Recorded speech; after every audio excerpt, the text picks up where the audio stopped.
नमस्कार बहनों, स्वागत है आप सभी का आज की इस नए वीडियो में। तो आज की इस वीडियो में मैं आपको सुधा दूध भंडार सह वितरण पंजी बनाना सिखाऊंगी, बिल्कुल आसान शब्दों में। तो आप इस वीडियो को पूरा देखिएगा ताकि आपको अच्छे से समझ में आ जाए। साथ ही वीडियो अच्छी लगी तो वीडियो को एक लाइक जरूर कीजिएगा और अन्य सेविकाओं बहनों के साथ भी शेयर कर दीजिएगा। तो चलिए बिना देर किए आज की इस वीडियो को शुरू करते हैं। सुधा दूध भंडार सह वितरण पंजी। तो यह जो पंजी है या रजिस्टर है, यह सभी जिले के सभी आंगनबाड़ी केंद्रों पर उपलब्ध कराई गई हैं। आजकल सभी आंगनबाड़ी केंद्रों पर सुधा दूध का पैकेट वितरण किया जा रहा है। तो आज की इस वीडियो में हम जानेंगे कि सुधा दूध वितरण पंजी कैसे बनाएं। इसकी पूरी जानकारी मैं आपको दूंगी।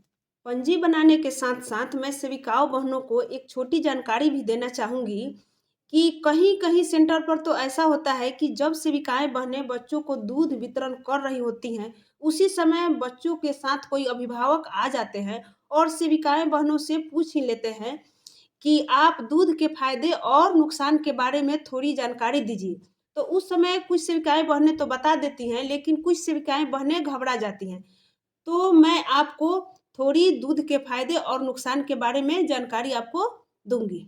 तो दूध के फायदे के बारे में मैं आपको बता दूं कि बच्चों को मानसिक स्वास्थ्य और विकास के लिए दूध बहुत ही जरूरी होता है।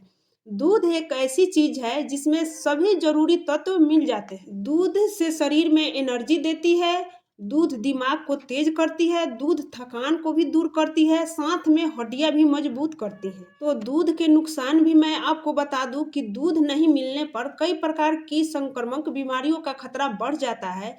साथ ही बच्चा बार बार बीमार पड़ता है और वह कुपोषण का शिकार बन जाता है। तो चलिए अब मैं आपको पंजी भरने का सही तरीका बता दूं। यहाँ लिखा हुआ है कि सुधा दूध प्राप्ति की विवरणी।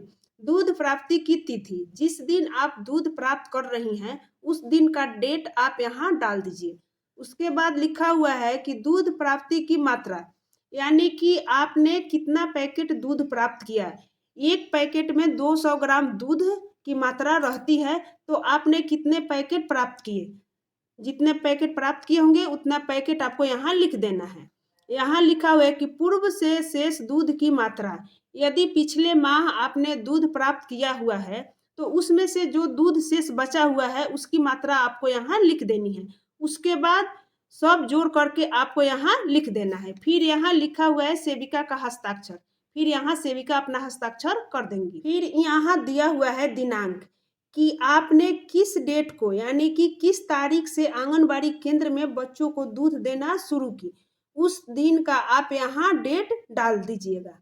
उसके बाद यहाँ लिखा हुआ है दूध की कुल मात्रा ग्राम में, यानी कि बच्चों को कितना ग्राम में दूध दिया गया उतना आपको यहाँ ग्राम डाल देना है। दूध की कुल मात्रा ग्राम में। यहाँ मैं आपको एक बार फिर से समझाना चाहती हूँ कि कहीं कहीं तो ऐसा होता है कि एक बच्चा को 12 ग्राम या 13 ग्राम या 18 ग्राम दूध देना होता है, लेकिन आपके ऑफिस के आदेश अनुसार जितना एक बच्चा को जितना ग्राम दूध दी जाती होगी उतना ग्राम ही आप दूध लिखिएगा। तो चलिए मैं यहाँ डेट डाल दे रही हूँ, जैसे कि 24/12/2023 और यहाँ दूध की मात्रा ग्राम में।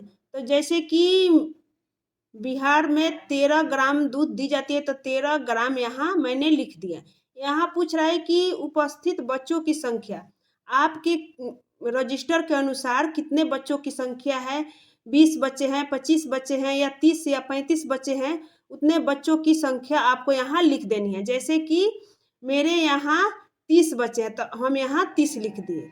फिर यहाँ दिया हुआ है कि वितरण किए गए दूध मात्रा ग्राम में, यानी कि आपने बच्चों को कितना ग्राम दूध दिया उसका विवरण आपको यहाँ लिखना है। चलिए एक बार मैं आपको फिर से बता दूं कि उपस्थित बच्चों की संख्या।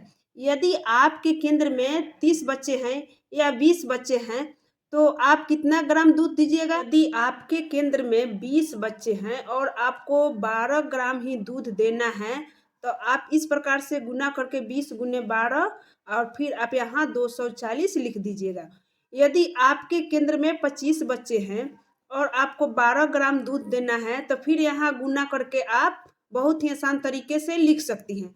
उसके बाद यदि 30 बच्चे हुए तो 30 बच्चे में भी आपको 12 से गुना कर देना है और यहाँ लिख देना है।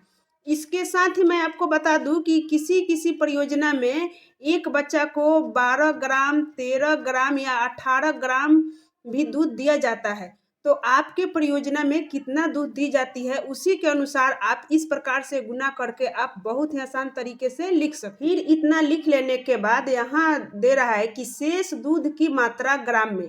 आपके पास इतना देने के बाद कितना दूध बचा उस दूध की मात्रा इस वाले कॉलम में आपको लिख देना है। इतना लिख लेने के बाद फिर आप जब अगली बार बच्चे को दूध दे रही हैं उस दिन का आप यहाँ दिनांक लिख दीजिएगा। किसी किसी परियोजना में सप्ताह में एक ही दिन दूध दी जाती है और किसी किसी परियोजना में सप्ताह में 2 दिन दूध दी जाती है। जैसे कि किसी परियोजना में शुक्रवार को दी जाती है और किसी परियोजना में शुक्रवार और बुधवार दोनों दिन दी जाती है। तो आप कमेंट में ज़रूर बताइएगा कि आपके यहाँ सप्ताह में 1 दिन दूध दी जाती है या 2 दिन दूध दी जाती है। तो उम्मीद करती हूँ कि आपने आज की इस वीडियो से कुछ नया सीखा होगा। वीडियो पसंद आए तो एक लाइक ज़रूर कीजिए और नए हो तो चैनल को सब्सक्राइब भी कर दीजिए। फिर मिलती हूँ अगले वीडियो में। धन्यवाद।